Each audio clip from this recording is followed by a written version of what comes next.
Hello everyone, welcome back to a new video. Today is a Create This Book 2 episode, and it is actually episode 10, so that's super exciting. I have my entire Create This Book 2 playlist linked in the description box if you guys want to check it out. And on another note, I've also completed Create This Book 1 and some other cool art journal type things, so all of those are up on my channel if you are interested in checking those out. So yeah, that is it for this intro. Let's get started. After completing many pages in here already, I have yet to complete the cover. So that is today's task for this episode. I always like to put a little bit more thought into my covers than I do for the rest of my pages, just because it's pretty high stakes considering I'm going to be looking at it for the rest of the completion of the book. So I just kind of thought that I wanted to do this cute little orange tree type of scene on the front. I don't really know. So I am doing this with acrylic paint. I've had pretty good success with this on the covers of my other art journals, so I thought it would be good to continue with something that's pretty tried and true.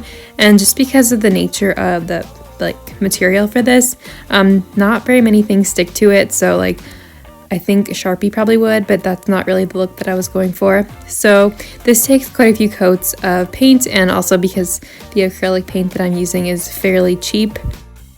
I just started by drawing out all these designs. I painted some orange circles, and then I'm just layering in with two different types of green, and then also with some branches.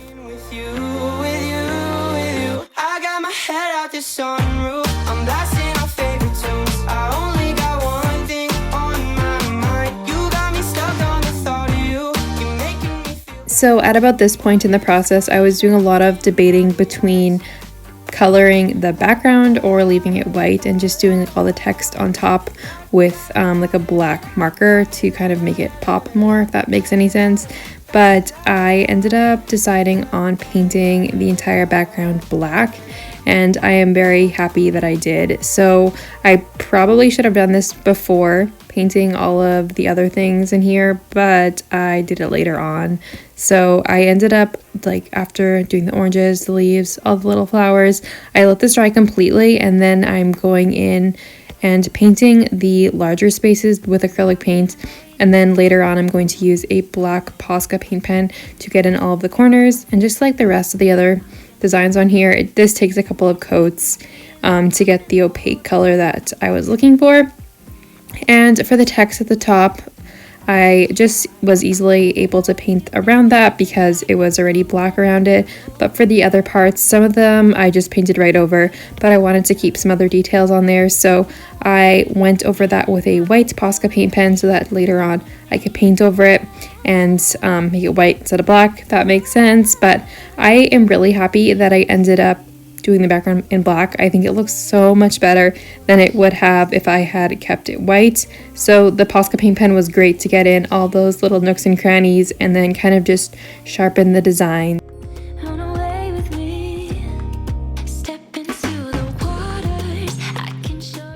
And to seal everything in, I'm just using packing tape because I know that the acrylic paint would chip if I didn't. And then also on the back side of the book, I painted it just with plain black acrylic paint to keep it simple but also cohesive with the rest of the design. So this is how it looks once it's all completed. I absolutely love it. I think it looks awesome, and I think it's also really different from my other art journals that I have done covers for. So that's super exciting. And I guess the first actual prompt of the video is create whatever. Use this page to put whatever you want on it. So I sketched out this little kitchen doodle on a piece of printer paper to later glue in. I thought this would be fun to do, and I just like drawing kitchens, I guess. So I wanted to kind of vary the different outlining widths of the markers that I was using. So part of it, I'm using this Tombow brush marker for some of the more prominent parts of the kitchen, and then for some of the detailed features I'm using this black Muji gel pen, such as the inner parts of the cupboards, some of the spices, pots and pans, and all of that.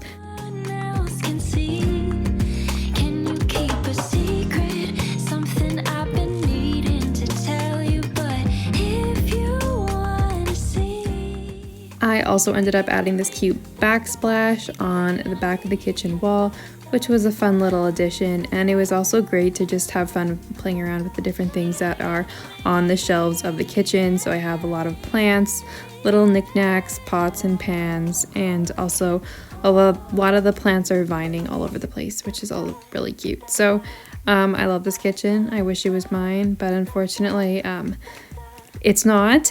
But after that was done, I pulled out some Crayola Super Tips in a color scheme that I liked, and I began by coloring in the kitchen. I knew that I didn't want to color absolutely everything. I wanted to keep some parts in black and white, so it was pretty simple. So I just colored in all of like the main features that I wanted, such as the plants, some of the pots and pans. And yeah, if you guys don't have Crayola Super Tips, you should definitely get some. They're very inexpensive, lots of colors, and I love them so much, and I use them in probably every single video, so highly recommend. Watch the stars from different places, and the phases we call love won't ever start to change. But do you ever wake up feeling like everything is strange? We should buy a one-way ticket and board onto a plane and fly it straight. And as a last minute little addition, I wanted to do a checkered floor because I thought it was looking a little bit bare over there. So I marked this out with a ruler and my black Muji gel pen, and then I just colored in parts of it that I wanted, and I cut out the little peephole for where the prompt goes, and I glued that into my Create This book. So this is a really simple but cute page, I guess. Nothing special. Trying to make some extra gravy. I've been staying up for hours just staring. So that is the only prompt that I'll be doing in this video, just because I also completed the cover. So I hope you guys enjoyed this little video. Let me know what you think of the pages. I'd love to chat in the comments, and also let me know which art journals you guys are into right now. I'm always looking for new ones to explore and try out, so I would love to know. So I hope you guys enjoyed, and I will see you in my next video.